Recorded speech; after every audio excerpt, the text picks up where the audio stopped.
بسم الله الرحمن الرحيم. الحمد لله رب العالمين، والصلاة والسلام على سيدنا محمد سيد الأنبياء والمرسلين وعلى آله وصحبه أجمعين. أما بعد، فأعوذ بالله من الشيطان الرجيم. بسم الله الرحمن الرحيم. يا أيها الذين آمنوا اتقوا الله وكونوا مع الصادقين. وعن سفيان بن عبد الله الثقفي رضي الله تعالى عنه قال: قلت يا رسول الله، قل لي في الإسلام قولا لا أسأل عنه أحدا غيرك. قال: قل آمنت بالله ثم استقم، أو كما قال عليه الصلاة والسلام. رمضان کا مبارک مہینہ اپنی تمام تر سعادتوں، رحمتوں اور برکتوں کے ساتھ رخصت ہو چکا ہے. ہم میں سے ہر شخص نے اپنے اپنے ظرف کے مطابق رمضان کی رحمتوں اور سعادتوں کو اپنے دامن میں سمیٹا ہے. ہم میں سے ہر شخص نے کوشش کی اور اللہ تعالیٰ کی خوب سے خوب بندگی کرنے کی سعادت حاصل کی. اللہ تعالیٰ ہماری رمضان کی تمام تر عبادتوں کو قبول فرمائے.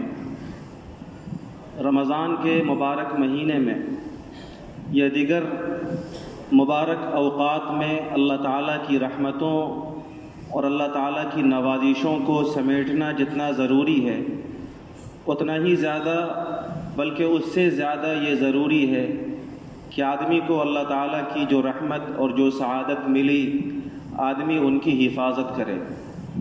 اللہ کی رحمتوں کا اپنے آپ کو مستحق بنانا ضروری ہے، لیکن اس سے زیادہ یہ ضروری ہے کہ آدمی پر اللہ تعالیٰ کی رحمتیں مستقل ہوتی رہیں. آدمی مستقل اللہ تعالیٰ کی نوازشوں کا حقدار ہوتا رہے. آدمی ان اعمال کی حفاظت کرے جن اعمال کے ذریعے سے اللہ تعالیٰ کی نوازشوں کا اور سعادتوں کا وہ مستحق ہوتا رہے. یہ بہت زیادہ ضروری ہے. قرآن مجید میں اللہ رب العالمین نے روزوں کا جو مقصد بتایا ہے، وہ مقصد یہی ہے کہ آدمی رمضان کے اندر جس طرح اللہ کی رحمتوں کا مستحق اپنے آپ کو بناتا ہے، رمضان کے روزوں کے ذریعے سے اپنے آپ کو دیگر مہینوں میں، دیگر ایام میں بھی اللہ کی رحمتوں اور سعادتوں کا وہ مستحق بناتا رہے. اسی لیے روزوں کے بارے میں کہا گیا لعلکم تتقون، کہ یہ روزے اسی لیے فرض کیے گئے تاکہ تمہارے اندر پرہیزگاری کی صفت آ جائے، تقویٰ کی صفت پیدا ہو جائے. یہ تقویٰ کیا ہے جو روزوں کا مقصد ہے؟ تقویٰ دو چیزوں کا نام ہے. ایک تو یہ کہ آدمی اللہ رب العالمین کی نافرمانی سے اپنے آپ کو بچائے، اور دوسرا یہ کہ آدمی اللہ کے بندوں کے حقوق کو پامال کرنے سے اپنے آپ کو بچائے. آدمی اللہ کی نافرمانی سے بھی اپنے آپ کو بچائے، اور آدمی اللہ تعالیٰ کے بندوں کا بھی حق اپنے آپ کو ضائع کرنے سے بچائے. یعنی کہیں پر بھی اللہ کی نافرمانی ہو تو آدمی اپنے آپ کو اللہ کی نافرمانی سے بچا لے، اور اللہ تعالیٰ کے بندوں کا جو حق اس کے ذمے ہیں وہ حق کبھی بھی ضائع نہ ہو. انہی دو چیزوں کا نام تقویٰ ہے. امام راغب اصفہانی رحمہ اللہ نے اپنی تفسیر میں لکھا ہے: حفظ النفس عما یوسم وذلك بترک المحظور ویتم ذلك بترک المباحات، کہ مومن بندہ جس پر روزوں کو فرض کر کے اللہ نے تقویٰ کی صفت اس کے اندر پیدا کرنی چاہی ہے، یہ صفت، اس کا مطلب یہ ہے کہ آدمی اپنے آپ کو تمام گناہوں سے بچائے. جن کاموں سے بھی اللہ ناراض ہوتا ہے، آدمی ان کاموں سے اپنے آپ کو بچائے. اور تقویٰ کی تکمیل یہاں ہے کہ آدمی بعض مباح چیزوں سے بھی اپنے آپ کو بچا لے. وہ مباح کام جس میں آپ کو شبہ ہو رہا ہے کہ پتہ نہیں یہ جائز بھی ہے یا ناجائز ہے، مشتبہ چیز سے بھی آدمی اپنے آپ کو بچائے، بلکہ بعض مباح کام سے بھی آدمی اپنے آپ کو بچائے، تب جا کر تقویٰ کی تکمیل ہوتی ہے. حضرت عمر فاروق رضی اللہ تعالیٰ عنہ نے مفسر قرآن سیدنا حضرت کعب احبار رضی اللہ تعالیٰ عنہ سے پوچھا. یہ یہود کے بڑے عالم تھے، توریت کے بڑے عالم تھے. جب مسلمان ہو گئے تو ان سے پوچھا گیا کہ قرآن مجید میں اللہ تعالیٰ نے جو بار بار تقوی کا مطالبہ کیا ہے کہ تمہارے اندر پرہیزگاری کی صفت آئے، یہ تقویٰ کسے کہتے ہیں؟ تو حضرت کعب احبار نے پوچھا کہ امیر المومنین، کیا آپ کبھی ایسے راستے سے گزرے جس راستے کے دونوں طرف خاردار جھاڑ ہوں، کانٹے دار درخت ہوں؟ تو حضرت عمر نے فرمایا کہ بار بار ایسے راستے سے میں گزرا ہوں۔ تو حضرت کعب نے پوچھا کہ آپ کیسے گزرے؟ فرمایا کہ میں اس طرح گزرا کہ اپنے دامن کو سمیٹ لیا کہ کہیں میرا دامن کسی کانٹے میں نہ الجھ جائے، کہیں میرا دامن کسی خاردار درخت میں نہ الجھ جائے اور میں پھنس نہ جاؤں، بلکہ سمیٹ کر اپنے دامن کو بچا کر اور بہت زیادہ احتیاط کے ساتھ میں اس راستے سے گزرا ہوں۔ تو حضرت عمر رضی اللہ تعالیٰ عنہ سے کعب احبار نے فرمایا کہ یہی تقویٰ ہے کہ دنیا جب تک آدمی یہاں اپنی سانسیں لے رہا ہے، موت سے پہلے تک مستقل دنیا کے خاردار جھاڑ میں وہ اپنی زندگی کو گزار رہا ہے۔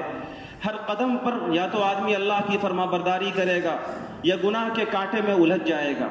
ہر معاملے میں یا تو آدمی اللہ کے بندے کے حق کو ادا کرے گا یا اللہ کے بندے کے حق کو توڑ جائے گا اور گنہگار ہو جائے گا۔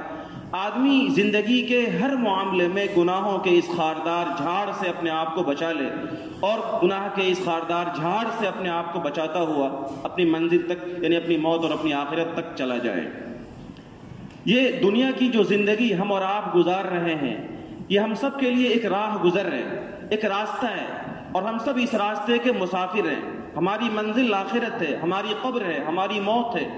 اس قبر تک اور آخرت تک کی منزل کے سفر میں ہم سب کے لیے ایک بہترین توشہ جو ہماری زندگی کا ایک بہترین زاد راہ ہے، قرآن مجید نے اس کو کہا ان خیر الزاد التقوی۔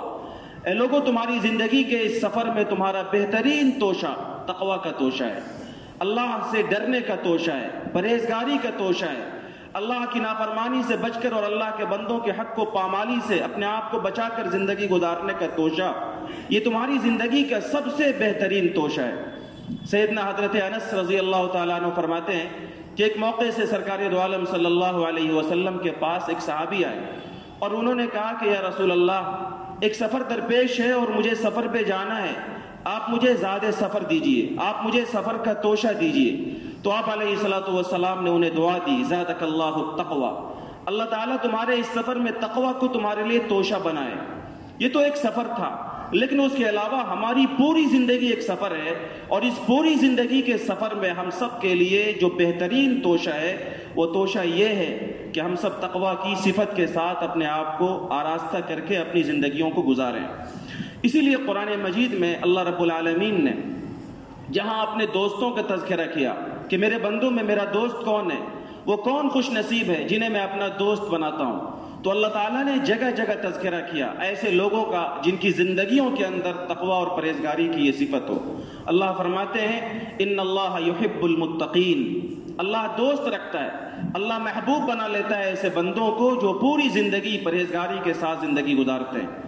ایک جگہ فرمایا ان اولیاؤہ الا المتقون، کہ اللہ کے دوست تو صرف تقوی والے ہیں۔ اللہ تعالیٰ کے محبوب اور اللہ کے پسندیدہ بندے وہ لوگ جنہیں اللہ اپنی دوستی کا صلہ دیتا ہے، وہ لوگ جن کے سروں پر اللہ اپنی دوستی کا تاج رکھتا ہے، یہ وہ لوگ ہیں جو اپنی زندگی کے ہر قدم کو پھونک پھونک کر اٹھاتے ہیں، جو اللہ کی نافرمانی سے اپنے آپ کو بچاتے ہیں اور اللہ کے بندوں کی دل آزاری سے بھی اپنے آپ کو بچاتے ہیں۔ اللہ فرماتے ہیں ان اکرمکم عند اللہ اتقاکم، کہ تمہارے درمیان اللہ کی نگاہ میں سب سے زیادہ عزت والا، سب سے زیادہ ریسپیکٹ والا، سب سے زیادہ اونچا مقام والا وہ نہیں ہے جس کے پاس مال و دولت کی ریل پیل ہو، جس کے اندر دنیاوی وجاہت ہو، جس کے اندر خاندانی حسب و نسب ہو، جس کے پاس دنیا کے بڑے بڑے وسائل اور دولتوں کے بڑے بڑے انبار ہوں۔ اللہ فرماتے ہیں کہ اللہ جو پوری کائنات کا رب ہے، اس کی نگاہ میں محبوب ہے وہ بندہ، اکرمکم سب سے زیادہ عزت والا ہے وہ بندہ، اتقاکم جو سب سے زیادہ ڈر کر زندگی گزارنے والا۔ آدمی اگر دنیا کے اندر اپنی زبان کو بند رکھ کر، لوگوں کی دل آزاری سے اپنے آپ کو بچا کر، نافرمانیوں سے اپنے آپ کو بچا کر زندگی گزارتا ہے، تو اس کا مطلب یہ نہیں ہے کہ وہ بدھو ہے، اس کا مطلب یہ بالکل نہیں ہے کہ اس کے پاس زبان نہیں ہے اور اسے بولنا نہیں آتا ہے، اس کا مطلب یہ بالکل نہیں ہے کہ وہ آدمی گنگا ہے، بلکہ اس کا مطلب یہ ہے کہ اس کی زندگی کے اندر تقوی کا ایک پٹا پڑا ہوا ہے اس کے گلے میں جو اللہ کے نافرمانی سے اسے بچا رہا ہے۔ حضرت عمر بن عبدالعزیز رحمۃ اللہ علیہ فرماتے تھے التقی ملجم، متقی آدمی کے گردن میں لگام پڑا ہوا ہوتا ہے، جس طریقے سے ایک آدمی اپنے جانور کی گردن میں کوئی رسی باندھ دے تو اس رسی کی کا جو دائرہ ہوگا، وہ رسی جتنی بڑی ہوگی جانور اتنے ہی دور تک جا سکتا ہے، اس سے زیادہ وہ جانا چاہے، اس سے آگے بڑھنا چاہے تو وہ نہیں بڑھ سکتا۔ اس کا مطلب یہ نہیں کہ وہ جانور اپاہج ہے، وہ جانور لنگڑا ہے، اسے چلنا نہیں آتا، بالکل نہیں، بلکہ اس کا مطلب یہ ہے کہ اس کے گردن میں ایک لگام ہے جو لگام اسے آگے بڑھنے سے روک رہا ہے۔ ٹھیک اسی طریقے سے مومن بندے جس کی زندگیوں کے اندر تقویٰ کی صفت ہوتی ہے، وہ بہت ساری چیزیں کرنا چاہتا ہے نہیں کرتا، وہ بہت ساری باتیں بولنا چاہتا ہے نہیں بولتا، کیوں؟ اس لیے کہ اس کی گردن میں اللہ کے تقوی کا لگام پڑا ہوا ہے، اور لا یفعل ما یرید، وہ جو چاہتا ہے کر نہیں پاتا۔ میرے بھائی اور میرے بزرگوں، رمضان کی سعادتوں کو آپ نے سمیٹا ہے۔ رمضان کے مہینے گزرنے کے بعد ہماری زندگیوں کے اندر یہ صفت باقی رہنی چاہیے، ہماری زندگیوں کے اندر تقویٰ کی اور پرہیزگاری کی یہ صفت موت تک رہنی چاہیے، تاکہ ہماری موت بھی ہمارا خاتمہ بھی اچھا ہو اور ہماری موت بھی اچھی ہو۔ دنیا اور آخرت کی تمام تر سعادتیں، دنیا کے اور آخرت کی تمام تر بھلائیاں، دنیا اور آخرت کی تمام تر خوشخبریاں انہی لوگوں کے لیے ہیں جن کی زندگیوں کے اندر یہ صفت ہو۔ قرآن مجید کے حوالے سے آپ کو ہمیشہ تقویٰ کی وہ بشارتیں سنائی جاتی ہیں، وَمَن يَتَّقِ اللَّهَ يَجْعَل لَّهُ مَخْرَجًا، کہ جو آدمی اللہ سے ڈر کر زندگی گزارتا ہے، اللہ تعالیٰ اس کے لیے دنیا کے اندر ہر مشکل سے نکلنے کا راستہ بنا دیتا ہے۔ بہت بار مجھے لگتا ہے کہ میری زندگی کے اندر یہ مشکل معاملہ ہے، میں اس مشکل سے کیسے نکلوں گا؟ اللہ فرماتے ہیں متقی بن جاؤ، اللہ سے ڈر کر زندگی گزارو، تمہاری زندگی کے ہر مشکل سے اللہ نکلنے کا راستہ پیدا کر دے گا۔ وَيَرْزُقْهُ مِنْ حَيْثُ لَا يَحْتَسِبُ، آدمی روزی روٹی کے حصول کے لیے، آدمی زیادہ سے زیادہ پیسے کمانے کے لیے حلال و حرام کی تمیز کو اٹھا دیتا ہے، آدمی ظلم کرنے لگتا ہے، آدمی ناجائز راستوں کو اختیار کرنے لگتا ہے۔ فرماتا ہے وہ رب جس کے قبضے میں پوری کائنات کا خزانہ ہے کہ میرے بندو مجھ سے ڈر کر زندگی گزارو، میرے احکام کو پورے کرو، میرے بندوں کے دل کو نہ دکھاؤ۔ یرزقہم من حیث لا یحتسب، میں اللہ جو پورے کائنات کے خزانوں کا مالک ہوں، میں تمہیں ایسی جگہ سے روزی دوں گا جہاں سے تمہیں خیال تک نہیں ہوگا، تمہیں امید بھی نہیں ہوگی کہ یہاں سے مجھے روزی مل سکتی ہے۔ تم میرے بن کے تو دیکھو، تم نافرمانیوں سے بچ کے تو دیکھو، تم اللہ کے بندوں کو خوش کر کے تو دیکھو، میں تمہیں ایسی جگہ سے روزی دوں گا جہاں سے تمہیں خیال بھی نہیں ہوگا۔ لیکن ہمارا کیا حال ہے؟ ہم لوگ زیادہ سے زیادہ پیسوں کے حصول کے لیے اور زیادہ سے زیادہ بینک بیلنس کمانے کے لیے اللہ رب العالمین کے حرام راستوں کو اختیار کرتے ہیں، حلال راستوں کو ترک کر دیتے ہیں۔ ایک تاجر سے ملاقات ہوئی، میں نے پوچھا کہ تجارت کرتے ہوئے آپ جھوٹ تو نہیں بولتے؟ انہوں نے کہا کہ تھوڑا موڑا بول لیتے ہیں کیونکہ اس کے بغیر گزارا نہیں ہوتا۔ کیا تھوڑے موڑے جھوٹ کی تجارت کے اندر اجازت ہے؟ کیا اسلام تجارت اور بزنس کرتے ہوئے ہمیں جھوٹ بولنے کی اجازت دیتا ہے؟ بالکل نہیں۔ ہمیں یہ لگتا ہے کہ ہم جھوٹ نہیں بولیں گے تو ہماری تجارت نہیں چلے گی، اور وہ اللہ جس نے ہمیں پیدا کیا ہے وہ کہتا ہے جھوٹ چھوڑو، سچائی کا راستہ اختیار کرو، میں تمہیں وہاں سے دوں گا جہاں سے تم سوچ بھی نہیں سکتے۔ اللہ فرماتے ہیں وَمَن يَتَّقِ اللَّهَ يَجْعَل لَّهُ مِنْ أَمْرِهِ يُسْرًا، اے میرے بندو، روزوں کا مقصد تھا کہ تمہاری زندگیوں کے اندر پرہیزگاری کی صفت پیدا ہو جائے۔ جب تم پرہیزگار بن جاؤ گے، گناہوں سے بچا لو گے اپنے آپ کو، تو میں تمہارے زندگی کے تمام مشکلات کو آسان کر دوں گا۔ تمہاری بچی کی شادی نہیں ہو رہی ہے، تمہیں مشکل لگ رہا ہے، تمہارا بیمار اچھا نہیں ہو رہا ہے، تمہیں پریشانی ہو رہی ہے، تمہارے گھروں سے بیماریاں نہیں جا رہی ہے، تم پریشان ہو، تم گھر کے اندر گھر کے باہر مختلف الجھنوں کے شکار ہو، اللہ فرماتے ہیں یجعل لہ من امرہ یسرا، میرے بن جاؤ، میں تمہارے تمام مشکلات کو آسان کر دوں گا۔ اللہ فرماتے ہیں وَمَن يَتَّقِ اللَّهَ يُكَفِّرْ عَنْهُ سَيِّئَاتِهِ، تمہیں لگتا ہے کہ تم اپنے گناہوں کے بوجھ میں دبے ہوئے ہو، تم نے اللہ کو بہت زیادہ ناراض کر لیا ہے، تم نے اللہ کو بہت زیادہ غصہ دلا دیا ہے، اور تم اللہ کے غصے کے بوجھ کے تلے دبے ہوئے ہو، تمہیں پریشانی لاحق ہو رہی ہے اپنے گناہوں سے۔ اللہ فرماتا ہے کہ تم پرہیزگار بن جاؤ، تقویٰ کی صفت اختیار کر لو، یکفر عنہ سیئاتہ، اللہ تمہارے تمام گناہوں کو مٹا دے گا، ویعظم لہ اجرا، اور اللہ تعالیٰ تمہارے اجر کو بھی بڑھا دے گا۔ اور وہ لوگ جو دشمنوں کی سازشوں سے پریشان ہیں، ایسا لگتا ہے کہ ملک کی حکومتیں، علاقائی حکومتیں، برسر اقتدار طبقہ، حکومت کی کرسیوں پر بیٹھی ہوئی پارٹی اور اقتدار کی کرسی پر براجمان لوگ ان کے خلاف سازشیں کر رہے ہیں، ان کے خلاف فیصلے کرتے ہیں، ان کی مسجدوں پر ان کے مدرسوں پر حملے کرتے ہیں، ان کے شاعر کو تہوبالا کر رہے ہیں اور ان کی نسلوں کو مٹانے کے فیصلے لے رہے ہیں، تو ایسے تمام پریشان حال بندوں کے لیے اللہ نے آج سے 1450 سال پہلے کہا ان تتقوا وتصبروا لا یضرکم کیدہم شیئا، اے میرے بندو میری فرما برداری پر جم جاؤ اور گناہوں کو چھوڑ دو، میرے بن جاؤ، پرہیزگاری کی صفت اختیار کر لو، تقوی کے ساتھ زندگی گزارو، لا یضرکم کیدہم شیئا۔ دنیا کے اندر کسی ماں نے ایسے بیٹے کو جنم نہیں دیا ہے جو تمہارے خلاف سازش کرے اور اس کی سازش کامیاب ہو جائے، تم میرے بن جاؤ، تمہارے دشمنوں کی سازش کچھ بھی کام نہیں کرے گی تمہارے خلاف۔ وَمَكَرُوا وَمَكَرَ اللَّهُ وَاللَّهُ خَيْرُ الْمَاكِرِينَ۔ دنیا کے باطل اور دنیا کے حق کے خلاف چلنے والے، حق کے خلاف اسکیمیں بنانے والے لوگ بھی سازش کرتے ہیں، ان کی راتوں میں پلاننگ ہوتی ہے، ان کی خفیہ سازشیں ہوتی ہیں، ان کی تدبیریں ہوتی ہیں۔ اللہ فرماتے ہیں وَمَكَرُوا، ان کی سازشیں ہوتی ہیں، وَمَكَرَ اللَّهُ، لیکن اللہ حق والوں کے لیے اور حق کے غلبے کے لیے بھی اپنی چال چلتا ہے، اپنی تدبیر چلتا ہے۔ وَاللَّهُ خَيْرُ الْمَاكِرِينَ، اور اللہ کی چال اور اللہ کی تدبیر سب سے بہترین ہوا کرتی ہے۔ میرے بھائیو، حالات سے پریشانی، ملک کی حکومتوں سے پریشانی، عالمی طاقتوں سے پریشانی، ان حالات کے سدباب کے لیے بھی اللہ خوشخبری سناتا ہے ان خوش نصیبوں کو جو پرہیزگاری کی صفت کے ساتھ زندگی گزار رہے ہیں کہ اللہ تبارک و تعالیٰ کے صفت تقوی کے ساتھ جب تم زندگی گزارو گے تو دشمنوں کی سازشیں تمہارے خلاف کچھ بھی کام نہیں کرے گی۔ اور رسول پاک صلی اللہ علیہ وسلم نے ایک حدیث میں فرمایا ان اولی الناس بی المتقون من کانوا وحیث کانوا، میرے سب سے زیادہ قریب کل میدان محشر میں اور میرے سب سے زیادہ قریب کل آخرت میں وہ بندہ ہوگا المتقون، جو اللہ سے ڈرنے والا ہوگا، جو میری سنتوں کا پابند ہوگا، من کانوا، وہ کوئی بھی ہو، وہ کسی بھی برادری کا ہو، وہ کسی بھی مسلک کا ہو، وہ کسی بھی علاقے کا ہو، وہ حرم کے مقدس سرزمین کا رہنے والا ہو یا بھوارہ جیسے دیہات کا رہنے والا ہو، وہ کہیں کا بھی ہو، حیث کانو، وہ کہیں بھی رہتا ہو، کوئی بھی بندہ جس کی زندگی میں تقوی اور پرہیزگاری کی صفت ہو، اللہ رب العالمین کے سچے رسول نے فرمایا کل میدان محشر میں وہ بندہ مجھے سب سے زیادہ قریب ہوگا۔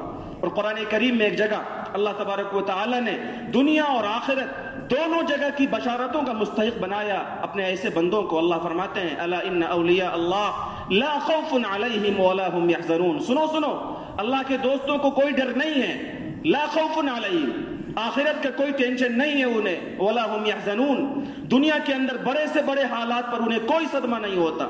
یہ کون لوگ ہیں؟ کون لوگ ہیں جنہیں آخرت کا کوئی ٹینشن نہیں؟ وہ کون خوش نصیب ہے جن کو دنیا کے غموں پر کوئی صدمہ نہیں؟ الذین آمنوا وکانوا یتقون، یہ وہ لوگ ہیں جن کا ایمان کامل ہے اور جن کی زندگیوں کے اندر پرہیزگاری کی صفت ہے۔ اللہ کیا دیتا ہے انہیں؟ لہم البشرا فی الحیات الدنیا وفی الآخرہ، ان کے لیے بشارت ہے دنیا کے اندر بھی، وفی الآخرہ ان کے لیے خوشخبری ہے آخرت کے اندر بھی۔ قرآن کریم نے کہا ذالک هو الفوز العظیم، یہ لوگ جن کو دنیا میں بھی خوشخبری مل رہی ہے اور جن کو آخرت کی بھی بشارت مل رہی ہے، ذالک هو الفوز العظیم، یہی بڑی کامیابی ہے اور یہی سب سے بڑی کامیابی ہے۔ اس لیے میرے بزرگوں اور دوستوں، رمضان کے جو اعمال ہم نے کیے، ہم نے مقدور بھر اللہ کی بندگی کی، ہم نے گناہوں سے اپنے آپ کو پورے مہینے بچا کر رکھا، ہماری یہ ذمہ داری ہے کہ رمضان کے بعد بھی ان اعمال کے ساتھ ہم استقامت کی صفت اختیار کریں، ہم جم جائیں ان اعمال پر، رمضان کی ان طاعتوں پر ہم اپنے آپ کو جمع کر رکھیں۔ شریعت کے اندر استقامت اور نیک اعمال پر جماؤ اور ٹھہراؤ یہ مطلوب اور مقصود ہے۔ رسول پاک صلی اللہ علیہ وسلم کے پاس ایک صحابی آئے، حضرت سفیان بن عروہ ثقفی رضی اللہ تعالی عنہ، اور انہوں نے کہا کہ یا رسول اللہ قل لی فی الاسلام قولا لا اسأل عنہ احدا بعدک، یا رسول اللہ مجھے کوئی ایسی نصیحت کیجئے، کوئی ایسی جامع بات بتائیے کہ وہ بہت آسان ہو، سمجھنے میں دقت نہ ہو، اس کا مطلب، اس کی تشریح، اس کی ایکسپلینیشن سمجھنے کے لیے مجھے کسی اور سے پوچھنا نہ پڑے، بلکہ بات بہت مختصر ہو، بہت آسان ہو اور بہت جامع ہو۔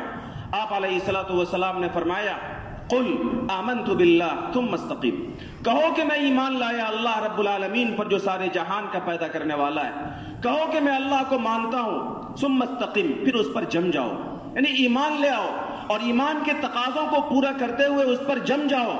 یہ وہ ایک بات ہے، یہ وہ ایک مختصر نصیحت ہے کہ ایمان والا اگر اس پر اپنے آپ کو جما لے، ٹھہرا لے، پھر کسی اور چیز کی ضرورت نہیں ہے۔ جس بندے نے اللہ کا کلمہ پڑھ لیا، لا الہ الا اللہ محمد الرسول اللہ، جس کا بول ہے، جو اللہ کی وحدانیت کو مانتا ہے، جو جناب رسول اللہ صلی اللہ علیہ وسلم کی نبوت اور آپ کی رسالت پر ایمان رکھتا ہے، ایمان کے تقاضوں کو پورا کرے اور اس پر جم جائے، ماحول جو بھی ہو، حالات جیسے بھی ہو، نماز پنجگانہ، 5 وقتوں کی نمازوں کی پابندی، رمضان میں جس طرح قرآن کی تلاوت ہوتی تھی تلاوت کی پابندی، رمضان میں جس طریقے سے گناہوں سے اپنے آپ کو بچاتا تھا دوسرے دنوں میں بھی گناہوں سے اپنے آپ کو بچانا، ایمان کے جو تقاضے ہیں آدمی ان کو پورا کرتا ہوا اس پر جم جائے، شریعت کے اندر یہ مطلوب ہے۔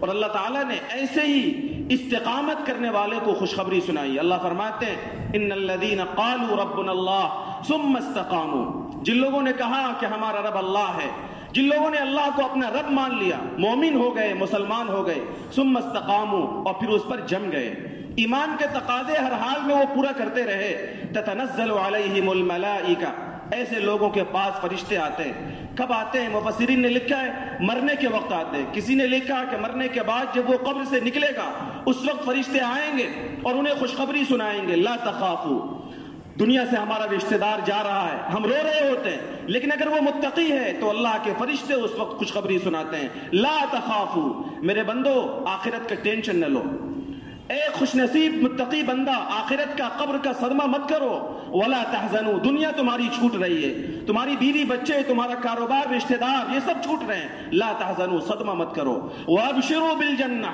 اس جنت کی خوشخبری لے لو جس جنت کا تم سے وعدہ کیا جاتا رہا اور جس جنت کے لیے تم نے پوری زندگی پھونک پھونک کر اپنا قدم اٹھایا، جس جنت کے لیے تم نے پوری دنیا کی زندگی میں تقوی کی صفت کے ساتھ زندگی گزاری۔ نحن اولیاؤکم فی الحیات الدنیا وفی الآخرہ، ہم فرشتے دنیا میں بھی تمہارے دوست ہیں اور آخرت میں بھی تمہارے دوست ہیں، اور جنت میں لکم فیہا ما تشتہی انفسکم ولکم فیہا ما تدعون، تم جو چاہو گے، تم جو مانگو گے، جنت میں وہ ساری خواہشات تمہاری پوری کی جائے گی۔ نزلا من غفور الرحیم، تم اللہ رب العالمین کے مہمان ہوگے اور تمہاری مہمانی میں یہ ساری چیزیں کی جائیں گی۔ میرے بھائیو، استقامت کے ساتھ جو لوگ زندگی گزارتے ہیں، جو لوگ اللہ کے بن جاتے ہیں اور اس پر جم جاتے ہیں، ایسے لوگوں کے لیے یہ بشارتیں اور یہ خوشخبریاں ہیں۔ اس لیے ہم سب کو یہ چاہیے کہ رمضان کے بعد بھی اپنی مسجدوں کو خالی نہ کریں۔ رمضان جاتا ہے اور مسجدیں خالی ہو جاتی ہیں، رمضان جاتا ہے اور تلاوت قرآن سے ہمارا رشتہ ڈسکنیکٹ ہو جاتا ہے، ٹوٹ جاتا ہے، رمضان جاتا ہے اور ہمارے اوقات لایعنی مشاغل میں ضائع ہونے لگتے ہیں، رمضان جاتا ہے اور ہم اپنے اوقات کو بے فائدہ کاموں میں خراب کرنے لگتے ہیں، رمضان جاتا ہے جھوٹ، غیبت اور غلط چیزوں میں ہم اپنے آپ کو ملوث کر لیتے ہیں۔ مومن بندے کی یہ شان نہیں ہے، بلکہ مومن بندے کی یہ شان ہے کہ جس طریقے سے اس نے رمضان کے پورے مہینے اللہ کی بندگی کی، اپنی زندگی کے تمام دنوں میں بھی وہ اللہ تعالیٰ کے ان احکامات پر جمع رہے۔ آپ استقامت کیسے اختیار کریں گے؟ اللہ کی عبادت پر آپ کیسے جمیں گے؟ اللہ تعالیٰ کی عبادت پر جمنے کے 3 نسخے ہیں۔ جب آدمی ان 3 نسخوں کو اختیار کرے گا وہ آدمی تقوی والا ہو جائے گا اور اللہ تعالیٰ کی عبادت پر وہ جم جائے گا۔ سب سے پہلا نسخہ یہ ہے کہ آدمی ارادہ کرے، آدمی اپنا ذہن بنائے۔ جس آدمی کے ذہن ہی میں یہ بات نہ آئے کہ مجھے گناہ سے بچنا ہے، مجھے نماز پڑھنی ہے، مجھے قرآن کی تلاوت کرنی ہے، وہ اللہ کی بندگی پر جمنا تو کیا، اللہ کی بندگی بھی نہیں کر پائے گا۔ اس لیے سب سے پہلی چیز جو ضروری ہے وہ یہ کہ آپ ذہن بنائیں کہ ہم اللہ کے بندے ہیں اور ہماری بندگی، ہماری زندگیوں کے اندر عبادت، یہی ہماری زندگی کا مقصد ہے۔ میری زندگی کا مقصد تیرے دی کی سرفرازی، میں اسی لیے مسلمان، میں اسی لیے نمازی۔ میری زندگی کا مقصد یہ ہے کہ میری زندگی میں اللہ کی طاعت آئے اور بندگی آوے۔ اس لیے سب سے پہلی چیز تو یہ ضروری ہے کہ اگر کوئی آدمی مسلمان ہے تو اپنا ذہن بنائے کہ ہمیں اللہ کا نیک بندہ بننا ہے، ہمیں اپنے آپ کو ہر گناہ سے بچانا ہے اور ہر نیکی کی عادی اپنے آپ کو بنانا ہے، ہر نیکی کی عادت اپنے آپ میں ڈالنی ہے۔ جب آدمی یہ ذہن بنائے گا تو پھر اللہ تعالیٰ کی طرف سے پھر نصرت ہوگی آگے۔ پھر دوسری چیز جو ضروری ہے وہ یہ کہ آدمی ہمت اور ارادہ کرے۔ آدمی جس چیز کی ہمت کرتا ہے، جس چیز کا آدمی ارادہ کر لیتا ہے، اللہ تعالیٰ کی طرف سے وہ چیز پوری ہو جاتی ہے۔ کہتے ہیں ہمت مرداں مدد خدا۔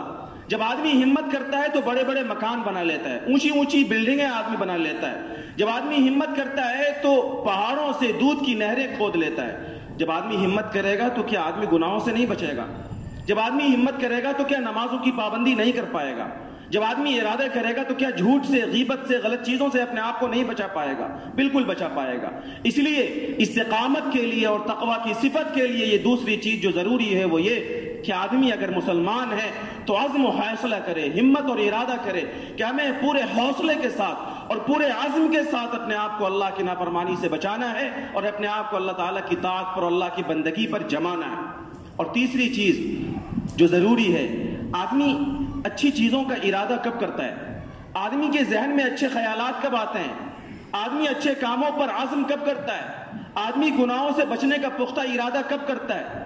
جب اس کو اچھا ماحول ملا ہوا، جب اس کی صحبتیں اچھی ہوں، جب وہ جس سوسائٹی میں رہتا ہے وہاں کا ماحول اچھا ہو، جس گھر میں وہ رہتا ہے اس گھر کا ماحول اچھا ہو، پھر آدمی کے ذہن کے خیالات بھی اچھے ہوتے ہیں، پھر آدمی نیکیوں کا عزم بھی اور ارادہ بھی کرتا ہے۔ لہذا وہ لوگ جن کی پرورش اچھے ماحول میں ہوئی، اچھے گھروں میں ہوئی، وہ بچے جو اچھے گھروں میں پرورش پا رہے ہیں، ان کے لیے اپنے ذہنوں میں اچھے خیالات کو لانا، اچھے کاموں پر کا پختہ ارادہ کرنا تو بہت آسان ہے۔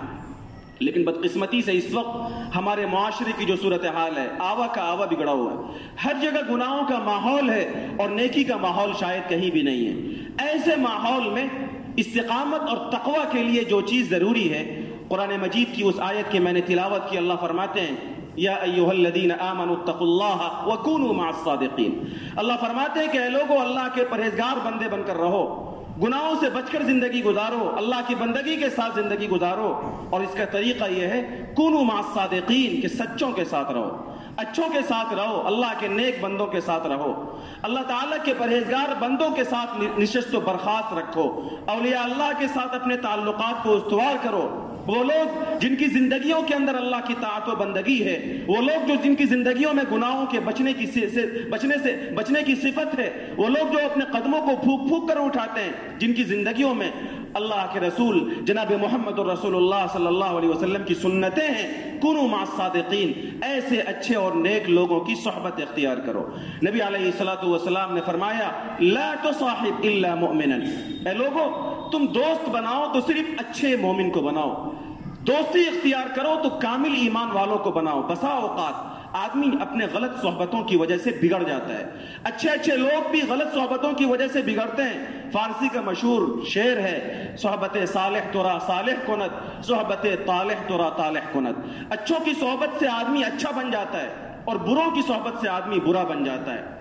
اور اسی لیے حضرت حکیم الامت مولانا اشرف علی تھانوی رحمۃ اللہ علیہ فرمایا کرتے تھے کہ صحبت اہل اللہ فرض عین ہے، اچھوں کی صحبت میں رہنا یہ فرض عین ہے۔